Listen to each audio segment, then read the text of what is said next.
Hello everyone, Bertina Amy here, and welcome to my channel.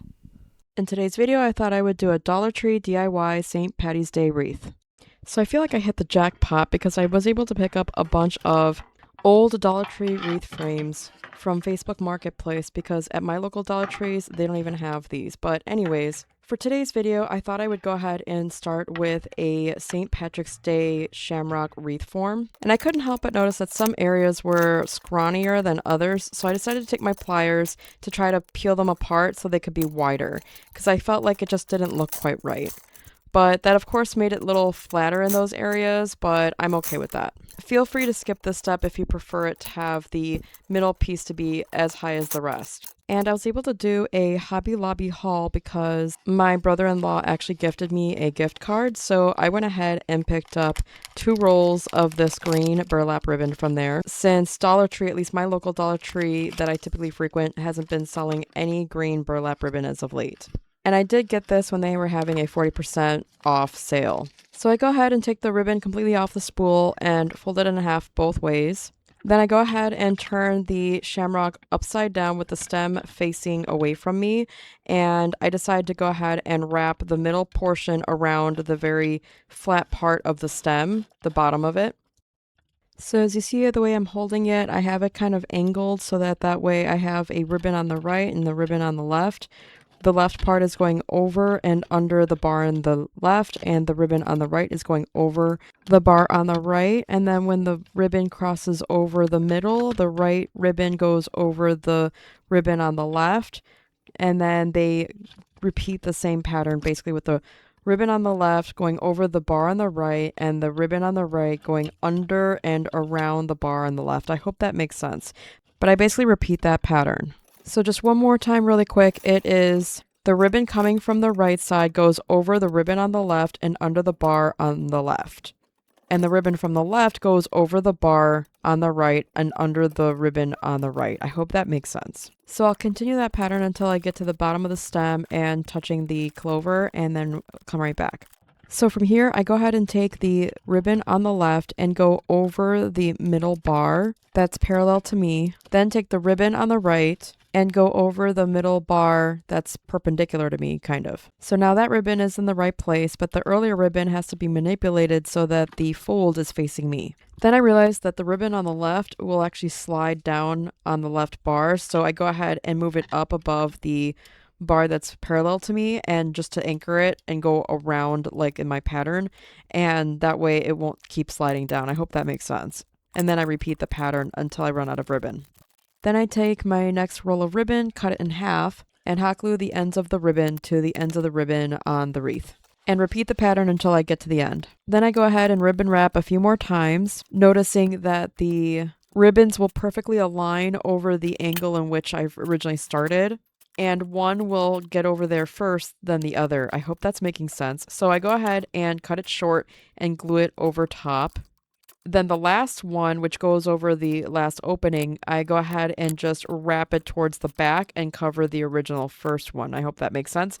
And then I glue it to the back, and that way it totally looks seamless. Next, I wanted to go ahead and embellish this, and since I still had a decent amount of my gift card left over with Hobby Lobby, I go ahead and pick out this green gauze table runner that was also for 40% off, and I decided to treat this almost like Decor mesh, except it's much softer and it doesn't like fall apart like the stuff from Dollar Tree. So I go ahead and just start to test out some ways of how I'm going to use it to decorate. I thought about going over, doing diagonal designs and things like that, and then I thought I just wanted to more like highlight the actual clover, and I wanted to see if I could get it to work to where it would be enough for the entire wreath form.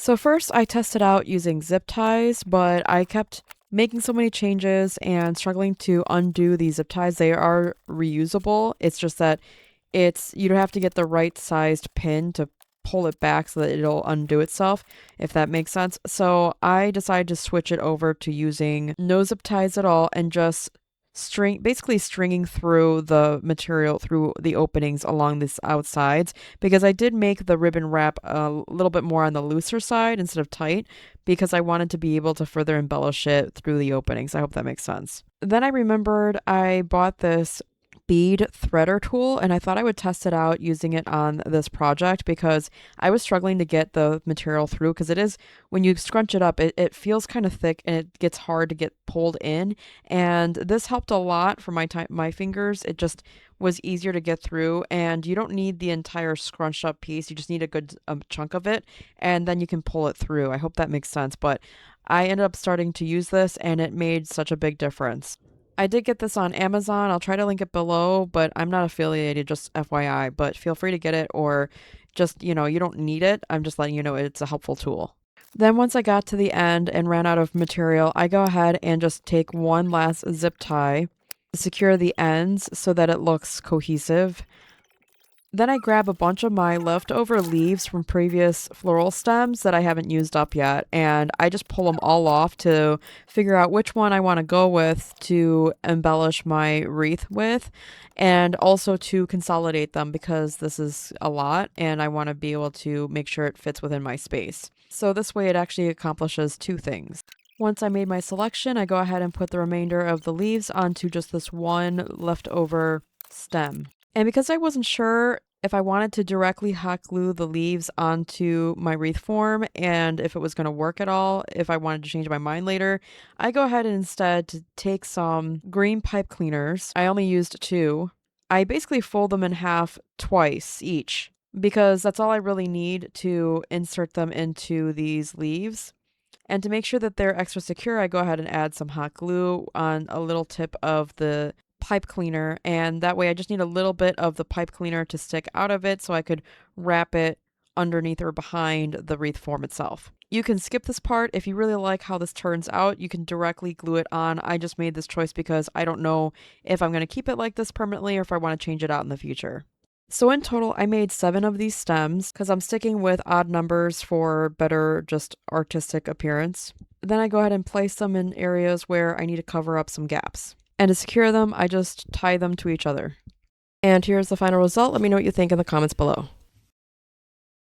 Did you know that I am currently selling personally designed t-shirts based off of my upcoming book, The Cancer Dragon? Here, I'm unboxing some orders from coworkers who I'm very grateful to for supporting my mission. If you were to ask me honestly, the idea for this logo came from my DIY Cancer Dragon wreath.